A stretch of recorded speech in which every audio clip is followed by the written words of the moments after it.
जय सिया राम स्वजनों। एक बार देवगुरु बृहस्पति जी ने ब्रह्मा जी से पूछा कि हे ब्रह्मदेव, चैत्र मास के शुक्ल पक्ष के नवरात्र का व्रत और उत्सव करने का क्या कारण है? इस व्रत का क्या फल मिलता है और इसे किस प्रकार किया जाना चाहिए, तथा हमें ये भी बताइए कि सबसे पहले इस व्रत का पालन किसने किया था? देवगुरु के सवाल का जवाब देते हुए ब्रह्मा जी ने कहा, हे बृहस्पति, प्राणियों के हित की इच्छा से तुमने बहुत अच्छा सवाल किया है। जो मनुष्य मनोरथ पूर्ण करने वाली दुर्गा, महादेव, सूर्य और नारायण का ध्यान करते हैं वो धन्य हो जाते हैं। नवरात्र व्रत संपूर्ण कामनाओं को पूर्ण करने वाला माना जाता है। इस व्रत को करने से पुत्र की कामना वाले को पुत्र, धन की कामना वाले को धन, विद्या की प्राप्ति की चाहत रखने वालों को विद्या और सुख की इच्छा रखने वालों को सुख मिलता है। नवरात्र के व्रत से रोगी मनुष्य का रोग दूर हो जाता है, मनुष्य के सभी प्रकार के कष्ट दूर हो जाते हैं और घर में सुख समृद्धि आती है। जिस स्त्री को पुत्र नहीं प्राप्त हो रहा है उस स्त्री को भी पुत्र प्राप्त होता है। समस्त पापों से छुटकारा मिलता है और ये नवरात्र व्रत करने से मन का सभी मनोरथ सिद्ध हो जाता है। ब्रह्मदेव के अनुसार जो मनुष्य नवरात्र व्रत को नहीं करता उसे जीवन में अनेक दुखों को भोगना पड़ता है और कष्ट व रोग से पीड़ित हो अंगहीनता को प्राप्त होता है और वह व्यक्ति धन धान्य से रहित रहता है, भूख और प्यास से व्याकुल घूमता फिरता है तथा संज्ञाहीन हो जाता है। यदि व्रत करने वाला मनुष्य सारे दिन का उपवास न कर सके तो एक समय भोजन करके भी इस व्रत को रख सकता है और 10 दिन तक अपने सभी कुटुंबजनों के साथ नवरात्र व्रत की कथा का श्रवण करें तो निश्चित ही फल प्राप्त होता है। ब्रह्मदेव कहते हैं, हे बृहस्पति, जिसने सबसे पहले इस महाव्रत को किया था, आज मैं तुम्हें उसकी कथा सुनाता हूँ। प्राचीन काल में मनोहर नगर में पीठत नाम का एक अनाथ ब्राह्मण रहता था। वो भगवती दुर्गा का बड़ा भक्त था। उसे सुमति नाम की एक अत्यंत सुंदरी कन्या उत्पन्न हुई। उसका पिता प्रतिदिन जब भी माँ दुर्गा की पूजा कर होम किया करता था तो वह कन्या उस समय नियम से वहाँ उपस्थित रहती थी।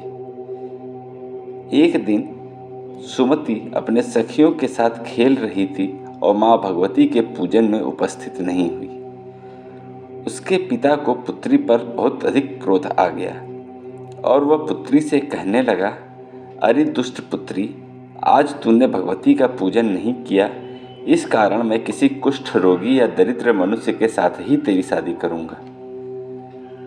पिता की बात सुनकर सुमति को बड़ा दुख हुआ और पिता से कहने लगी, हे पिता, मैं आपकी कन्या हूँ, जैसी आपकी इच्छा हो वैसा ही करो। राजा से, कुष्ठी से, दरिद्र से अथवा जिसके साथ चाहो मेरी शादी कर दो, पर होगा वही जो मेरे भाग्य में लिखा होगा। मेरा तो अटल विश्वास है कि जो व्यक्ति जैसा कर्म करता है उसे वैसा ही फल प्राप्त होता है, क्योंकि कर्म करना तो मनुष्य के अधीन है पर फल देना ईश्वर के अधीन है।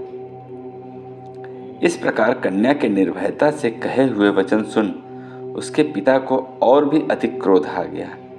पिता ने अपनी कन्या का विवाह एक कुष्ठी के साथ कर दिया और अत्यंत क्रोधित हो पुत्री से कहने लगा, अब अपने कर्म का फल भोगो, देखें भाग्य के भरोसे में रहकर क्या करती हो। पिता के ऐसे कटु वचनों को सुन सुमति मन ही मन सोचने लगी कि अहो, मेरा बड़ा दुर्भाग्य है जिससे मुझे ऐसा पति मिला। ये सोचते हुए कन्या अपने पति के साथ वन में चली गई और डरावने कुशा युक्त उस निर्जन वन में उन्होंने रात बड़े ही कष्ट से व्यतीत किया। उस कन्या की ऐसी दशा देख भगवती प्रकट हुई और उन्होंने सुमति से कहा, हे दीन ब्राह्मणी, मैं तुझसे प्रसन्न हूँ, तुम जो चाहो वरदान मांग सकती हो। भगवती दुर्गा का यह वचन सुन ब्राह्मणी ने कहा, हे देवी, आप कौन हैं? देवी ने जवाब दिया, मैं आदि शक्ति भगवती हूँ और मैं ही ब्रह्म विद्या व सरस्वती हूँ। हे ब्राह्मणी, मैं तुझ पर तेरे पूर्व जन्म के पुण्य के प्रभाव से प्रसन्न हूँ। तुम्हारे पूर्व जन्म का वृतांत सुनाती हूँ, सुनो। तुम पूर्व जन्म में निषाद की स्त्री थी और अति पतिव्रता थी। एक दिन तेरे पति ने चोरी की।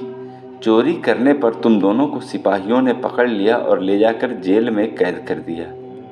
उन लोगों ने तुझको और तेरे पति को भोजन भी नहीं दिया। इस प्रकार नवरात्र के दिनों में तुमने न तो कुछ खाया और न ही जल पिया, जिसके कारण अनजाने में ही सही लेकिन तुम्हारा 9 दिन तक नवरात्र का व्रत हो गया। हे ब्राह्मणी, उन दिनों में जो व्रत हुआ उस व्रत के प्रभाव से प्रसन्न होकर मैं तुम्हें मनोवांछित वर देती हूँ। तुम्हारी जो इच्छा हो मांग लो। इस प्रकार माँ दुर्गा के वचन सुन ब्राह्मणी बोली, हे देवी, मैं आपको प्रणाम करती हूँ। कृपा करके मेरे पति का कोढ़ रोग दूर करो। देवी ने कहा, उन दिनों तुमने जो व्रत किया था उस व्रत का 1 दिन का पुण्य पति का कोढ़ दूर करने के लिए अर्पण करो। उस पुण्य के प्रभाव से तेरा पति कोढ़ से मुक्त हो जाएगा। इस प्रकार देवी के वचन सुन वह ब्राह्मणी बहुत प्रसन्न हुई और उसके पति का शरीर भगवती दुर्गा की कृपा से कुष्ठ रोग से रहित हो अति कांतिवान हो गया। वह ब्राह्मणी पति की मनोहर देह को देख देवी की स्तुति करने लगी और माता से कहने लगी कि आप दुर्गति को दूर करने वाली, तीनों लोकों का संताप हरने वाली, समस्त दुखों को हरने वाली, रोगी व्यक्ति को निरोग करने वाली और दुष्टों का नाश करने वाली जगत की माता हो। हे अम्बे, मुझ निरपराध अबला को मेरे पिता ने कुष्ठी मनुष्य के साथ विवाह कर घर से निकाल दिया था। पिता से तिरस्कृत निर्जन वन में मैं विचरण कर रही हूँ। आपने मेरा इस विपदा से उद्धार किया है। हे देवी, आपको प्रणाम करती हूँ, मैं आपकी शरण में हूँ। उस ब्राह्मणी की बात सुनकर देवी बहुत प्रसन्न हुई और ब्राह्मणी से कहा, हे ब्राह्मणी, तेरे उदालय नामक अति बुद्धिमान, धनवान, कीर्तिवान और जितेंद्रिय पुत्र शीघ्र उत्पन्न होगा। ऐसा वर प्रदान कर देवी ने ब्राह्मणी से फिर कहा, हे ब्राह्मणी, और जो कुछ तेरी इच्छा हो वह मांग लो। ब्राह्मणी ने कहा, अगर आप मुझ पर प्रसन्न हैं तो कृपा कर मुझे नवरात्र व्रत की विधि और उसके फल का विस्तार से वर्णन करें। माँ भगवती दुर्गा ने कहा, हे ब्राह्मणी, मैं तुम्हें संपूर्ण पापों को दूर करने वाले नवरात्र व्रत की विधि बतलाती हूँ, जिसको सुनने से मोक्ष की प्राप्ति होती है। नवरात्र में 9 दिन तक विधि पूर्वक व्रत करें।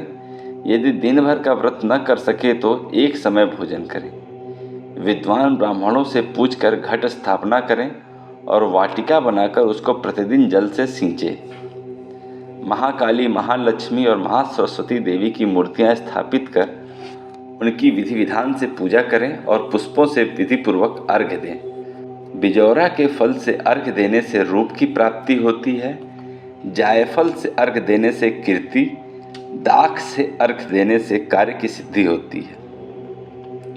आंवले से अर्घ्य देने से सुख की प्राप्ति होती है और केले से अर्घ्य देने से आभूषणों की प्राप्ति होती है। इस प्रकार पुष्पों व फलों से अर्घ्य देकर व्रत समाप्त होने पर 9वें दिन विधि विधान से हवन करें। खांड, नारियल, घी, गेहूँ, शहद, जौ, तिल, बिल्व, दाख और कदम्ब आदि से हवन करें। गेहूँ से होम करने से लक्ष्मी की प्राप्ति होती है और खीर एवं चंपा के फूलों से धन की और बेल पत्तों से तेज व सुख की प्राप्ति होती है।